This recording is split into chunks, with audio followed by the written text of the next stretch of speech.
Maoist உயர்மட்ட தளபதி என்கவுண்டரில் சுட்டுக் கொல்லப்பட்டதாக காவல்துறை தரப்பிலிருந்து தகவல் தெரிவிக்கப்பட்டிருக்கிறது. முழு விவரங்களோடு இணைகிறார் நமது செய்தியாளர் ரமேஷ்குமார்.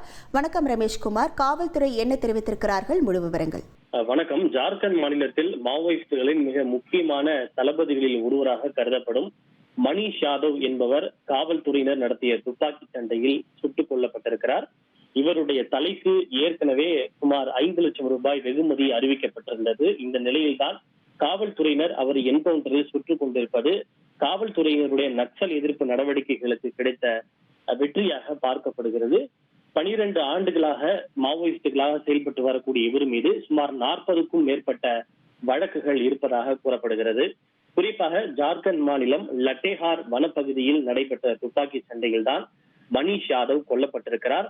அவர் வனப்பகுதியில் தனது குழுவினருடன் நடமாடி கொண்டிருப்பதாக காவல்துறையினருக்கு ஒரு ரகசிய சார், என்னோட ரெசிக்னேஷன் எதுக்கு? நானே ஜாப்ஸ் உருவாக்கி பாஸ் ஆகலாம்னு இருக்கேன். எப்படி? பாஸ் வாலா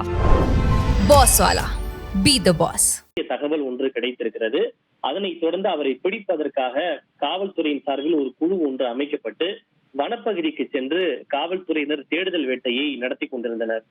குறிப்பாக கரம்காடு மற்றும் தவானா என்கிற அந்த பகுதியில் காவல்துறையினர் தேடுதல் வேட்டை நடத்தி கொண்டிருந்த போது மாவோயிஸ்டுகள் காவல்துறையினர் மீது தாக்குதல் நடத்தி இருக்கின்றனர். பதிலுக்கு காவல்துறையினரும் பதில் தாக்குதல் நடத்தியதில் மணிஷ் யாதவ் என்கிற இந்த மாவோயிஸ்டுகளின் முக்கியமான தளபதி சம்பந்தப்பட்ட இடத்திலேயே சுட்டுக் கொல்லப்பட்டிருப்பதாக டிஐஜி ரமேஷ் தெரிவித்திருக்கிறார். இவை தவிர மற்றொரு முக்கிய நபராக பார்க்கப்படுகின்ற குந்தன் கெர்வார் என்பவரும் சம்பவ இடத்திலேயே கைது செய்யப்பட்டிருக்கிறார். இவருடைய தலைக்கு ஏற்கனவே சுமார் 10 லட்சம் ரூபாய் வெகுமதியாக பவுண்டியாக அறிவிக்கப்பட்டிருந்தது குறிப்பிடத்தக்கது. குறிப்பாக இவர்களை எடுத்துக்கொண்டால்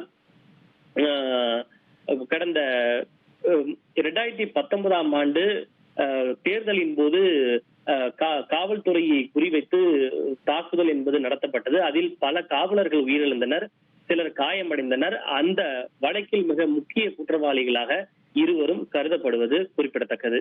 உங்கள் விவரங்களுக்கு நன்றி ரமேஷ்குமார்.